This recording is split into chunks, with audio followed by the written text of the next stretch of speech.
Oh my goodness. So here we are.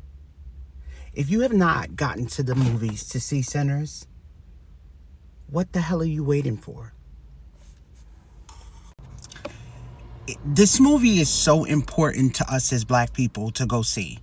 It's so multi-layered for all of us, Christians too.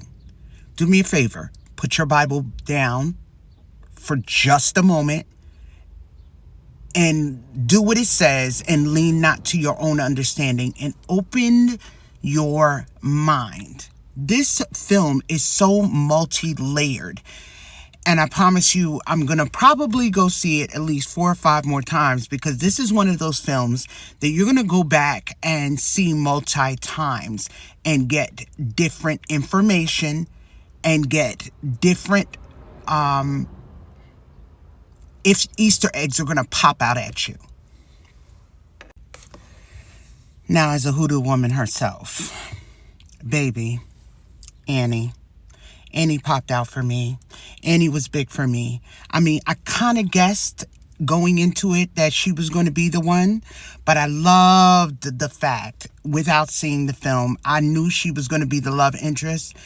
And 2 things that she was in that I was like, yes, gotta go see it. Plus size sister, and she was the female lead love interest. Gotta go see it. So I said to myself, gotta go. BBW love interest, dark skin. I can see myself in that place where I am viewed as the lead. But honey, I didn't know that much. Me and my daddy sitting there watching the movie. She's got all the elekes around her neck. And she starts at her table, and I'm saying to myself, oh my God, did Ryan Coogler send somebody to look into my life? Oh, and the fact that Smoke's real name is Elijah, and my son's name is Elijah. We won't even speak about the dynamic that is Michael B. Jordan and how he built these 2 characters from the ground up, and they were extremely distinct. Once you got away from the fact that they looked so much alike, you could see the different personalities and how they blared.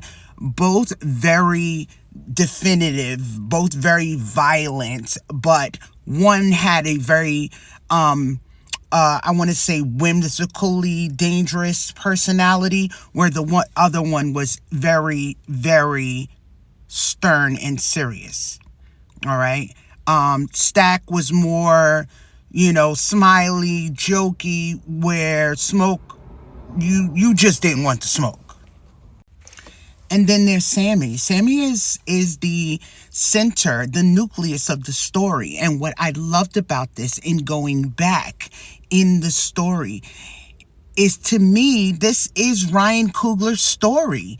I don't know if you guys realize this, but Ryan Coogler is the griot. Remember when they were telling the story in the beginning, where they tell you in every heritage and in every walk there are these people who can pierce the veil, and in the African tradition they're called griots. And I believe that is Ryan Coogler. He has this way where every story he tells pierces through the heart of his people, definitely, but not just his people. Look how he has pierced through the heart of Hollywood. There is not a story he has brought out that has not moved the people who have bore witness to it. And what is so amazing about it is that everyone around him knows it, and they want to inhabit that gift that transcends time, space, energy. Y'all remember this picture here? If you grew up, I was born in the 70s. If you grew up watching Good Times, you remember this picture. It was even on Marvin Gaye's album. This picture was very famous, and it closed the credits for Good Times. Guess what? It was modeled in this movie. Look closely. This is the rendition that you can find on the Spotify website and when they did the podcast about it. This is the juke joint that they created. You can see Michael B. Jordan's characters inside, both of them. One is dancing with Annie, the other one is dancing with Mary. This is a revisiting of our culture. Delroy's character was a great Easter egg. We've heard of the Delta Slims back in that time where they drank a lot, but there was great wisdom. He talks about seeing other black men who just wanted to play music or do what they were gifted to do and having it struck down by people like the Klan or just naturally racist white people and having to cry their tears. There's a part in the film where they cry their tears through the blues, and it's just so moving. And then there's characters like Mary, who is 1/15 white, who she tells you in the story, her father was half black, right? So she may have grown up around black people, but had to pass when it came to her proximity to white people in order to have a half decent life. But not everybody that passed was happy. Not everybody that pretended to be wanted to be where they were or who they were. So this story is so multi-layered in terms of the sins we create. What sin are we creating? What do we give in to? And by giving in, what do we give up? Right? Now, I really sat down last night and ended up staying up until about 2:33, and I'm like high off no sleep behind this movie, because when I thought about it, I started comparing Ryan to each of the characters, and when I compared him to Mary, it was like the seduction of everything that you could have but choose not to. And then we see the lead vampire. I think his name was Remy. I don't quite remember. But what I love about the Easter eggs in this, they show you a clip on the Spotify website, a page where they show you that this ship comes over from Ireland and it has no passengers, but there are blood stains all on the ship and everything like that. So they hint at that's the way that he comes to America, and that he's been in America for about 20 years, right?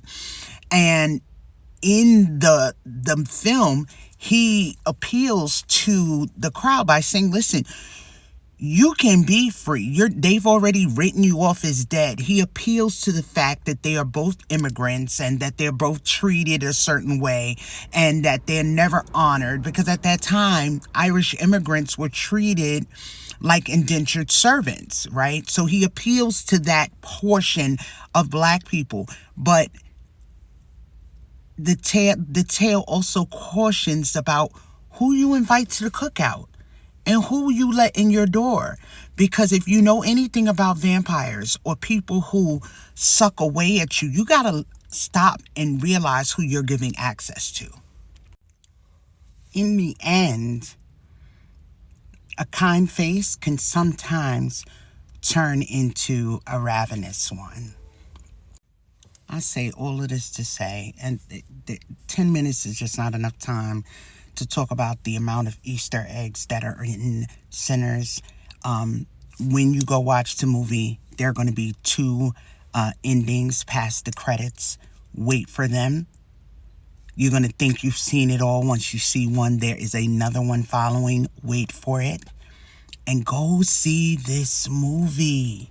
Please, don't just go watch it on your Fire Sticks. Go see this movie.